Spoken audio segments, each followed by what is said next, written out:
ಶ್ರೀಕೃಷ್ಣನಿಗೆ ಅತ್ಯಂತ ಪ್ರಿಯವಾದ ಮಾಸ ಯಾವುದು ಗೊತ್ತಾ? ಈ ಅಪರೂಪದ ಮಾಸ 2 ಅಥವಾ 3 ವರ್ಷಕ್ಕೊಮ್ಮೆ ಮಾತ್ರ ಬರುತ್ತದೆ.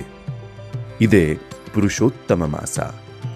ಸೌರ ಮತ್ತು ಚಾಂದ್ರ ಪಂಚಾಂಗಗಳ ಸಮತೋಲನಕ್ಕಾಗಿ ಸೇರಿಸಲಾದ ಈ ಅಧಿಕ ಮಾಸವನ್ನು ಒಮ್ಮೆ ಜನರು ಅಶುಭವೆಂದು ಭಾವಿಸಿದ್ದರು.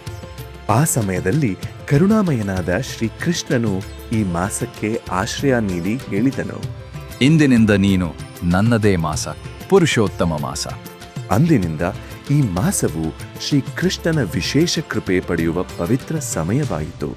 ಹೇಗೆ ಕಾರ್ತೀಕ ಮಾಸವು ಶ್ರೀಮತಿ ರಾಧಾರಾಣಿಗೆ ಪ್ರಿಯವೋ, ಹಾಗೆಯೇ ಪುರುಷೋತ್ತಮ ಮಾಸವು ಶ್ರೀಕೃಷ್ಣನ ಸ್ವಂತ ಮಾಸ.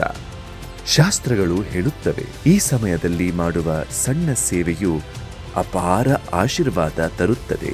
ಇಸ್ಕಾನ್ ಬ್ಯಾಂಗಳೂರಿನಲ್ಲಿ ಈ ಪವಿತ್ರ ಮಾಸವನ್ನು ಪ್ರತಿದಿನವೂ ವಿಶೇಷ ಸೇವೆಗಳೊಂದಿಗೆ ಆಚರಿಸಲಾಗುತ್ತದೆ. ಪುಷ್ಪ ಅಲಂಕಾರ, ವಿಶೇಷ ನೈವೇದ್ಯ, ಅನ್ನದಾನ ಸೇವೆ, ಗೋವುಗಳ ಸೇವೆ ಮತ್ತು ಈಗ ನೀವು ಎಲ್ಲಿದ್ದರೂ ಈ ಭಕ್ತಿಮಯ ಸೇವೆಗಳಲ್ಲಿ ಭಾಗಿಯಾಗಬಹುದು.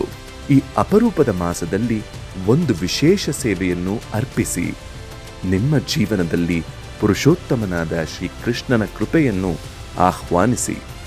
ಹರೇ ಕೃಷ್ಣ.